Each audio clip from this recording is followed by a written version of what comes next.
अधिक विभूतियों को लगभग 3 साल लगे थे विश्व के सबसे लंबे और सबसे सुंदर संविधान को लिखने में। आज 3 मिनट से कम में इसे समेटना कुछ असंभव सा लगता है, लेकिन हम सबका यही प्रयास रहेगा। सदन को मेरा नमस्कार। आज हम बात कर रहे हैं 3 बिंदुओं पर कि संवैधानिक अधिकार क्या है, संविधान के दायित्व क्या है और 75 वर्षों की यात्रा में संविधान से हमारे देश में प्रगति क्या रही।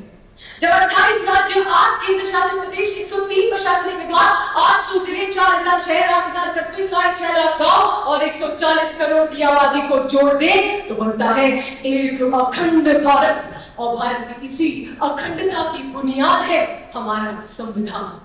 पीढ़ी दर पीढ़ी, उस और देखिए, पीढ़ी दर पीढ़ी भेदभावों से पीड़ित के हाथ में जब एक कलम आती है, समता और बंधुता की बात लिखता है तो वो है हमारे भारत का संविधान, जो हमारे विविधताओं में भी हमें एक सूत्र में बांध रखता है, वो है हमारे भारत का संविधान। इन 75 वर्षों की यात्रा से समझे तो हमारे अधिकारों का संरक्षक, हमारे समाज का सुधारक है संविधान। और आज के युग में देखें तो विकसित भारत का पथ प्रदर्शक है संविधान। छोटी सी झलक देखिए, आज विधानसभा में युवा अपने वक्तव्य प्रस्तुत कर रहे हैं। अब हम बात करते हैं अधिकारों की, तो कुछ 100 से अधिक संशोधन रहे हमारे संविधान में, यानी देश के साथ साथ संविधान भी बदला है। समय और समाज के अनुकूल परिवर्तन और परिवर्धन दोनों हुए। 2005 में सूचना का अधिकार, 2009 में प्राथमिक शिक्षा को मौलिक अधिकारों में जोड़ा गया, तो वहीं डिजिटल युग के आगे भी 2017 में निजता और 2020 में इंटरनेट एक्सेस को तक मौलिक अधिकारों में जोड़ा गया। यानी हमारे भारत का संविधान जड़ नहीं है, जीवित है।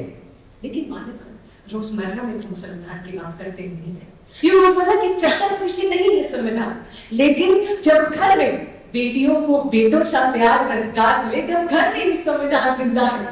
जब बच्चे बाल श्रम से नहीं, स्कूल से आकर थक कर सोए तब हमारी अर्थव्यवस्था में संविधान जिंदा है।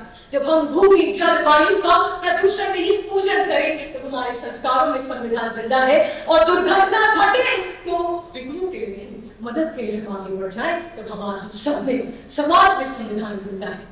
बाबा साहेब अम्बेडकर सभी निर्माता और बस इन्हीं बातों को दायित्व में लिखा था। हम भूल जाते हैं कि इन्हीं सब के निर्वहन से हम सब में संविधान की तपती ज्वाला जीवित है।